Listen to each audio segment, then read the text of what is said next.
One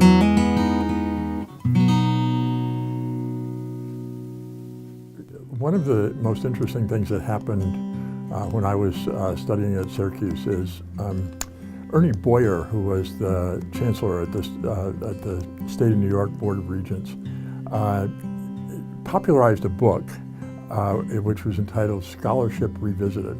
And it really challenged people who were working in universities to think differently about what we meant by scholarship and research. Basically, what Boyer's book said is that the kind of research that traditionally has been at the heart of a university is only one of the parts that takes place in a modern university. So that is what he called the scholarship of discovery.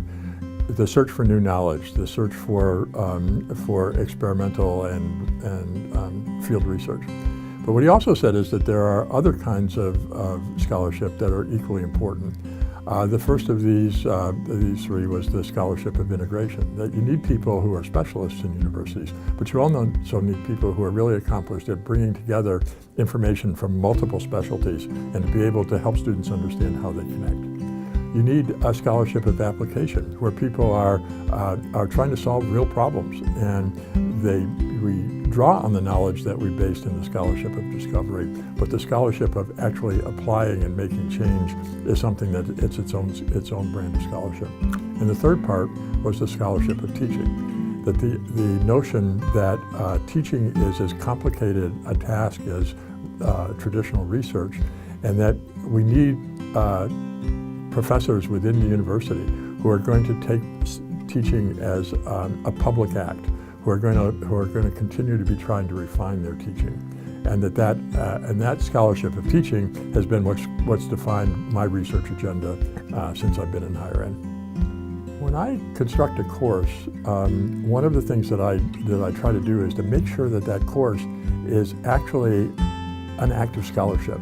So what I mean by that is that the students and I are working together to try to better understand what's the best way for them to become more engaged and involved in their learning, and that I become more as a facilitator and a coach, someone who's helping them participate in this activity so that they can learn the kinds of things that are important to them. Every course that I teach is actually a laboratory experiment in some ways, where I'm trying to work with that unique group of students for us to be able to do something that's essentially never been done before. So when we design a class, what we're trying to do is to make it flexible and responsive enough that the students can identify the kinds of problems they want to solve, try out different approaches, be able to reflect on what's worked for them and what hasn't worked.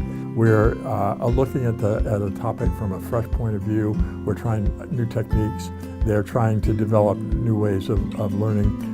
And then when we finish, we are trying to be able to find some way to make that scholarship public, to be able to say, as a result of our time together, here's something we did. So generally what we'll do in a class is we're looking for some sort of a public project that is different than just a set of papers that you would do for the class. And that's the work that we've been doing in this last class. So this first course was the perfect example. We went into this with the idea of trying to solve a problem that nobody had ever solved before. And in this case, it's a planning course, and what we wanted to do was to create a strategic plan for the Center for Innovation and Learning Design. So our project for the class was to define and write the strategic plan for CILD.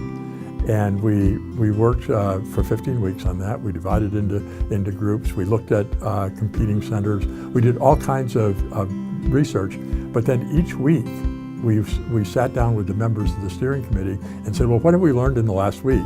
And what did we need to learn in the next week? And how can we organize to be able to learn that? So the entire class was organic. It was driven around identifying questions and helping to solve those questions. And then at the end, we had a product that we could sit down and look at and say, okay, what would we do differently the next time that we did this?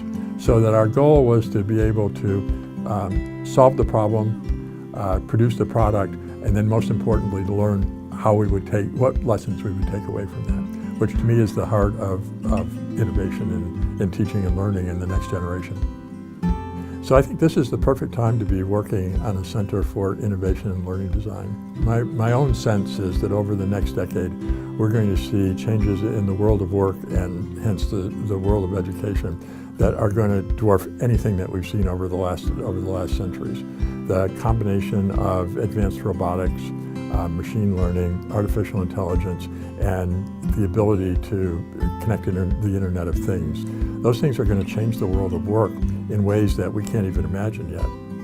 For me, if you're serious about education, you have to take that into account and realize that the educational system that's worked so well for us for the last 100 years is not going to work for the next decade. And what that means is that you have to prepare students to be able to be flexible. You have to be able to prepare students to work on authentic problems.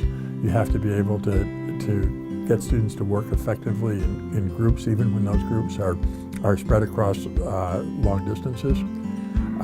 And that's the heart of what I want to try to replicate. The kind of courses that we develop accomplish those goals because they put people into the position to take more responsibility for their own learning.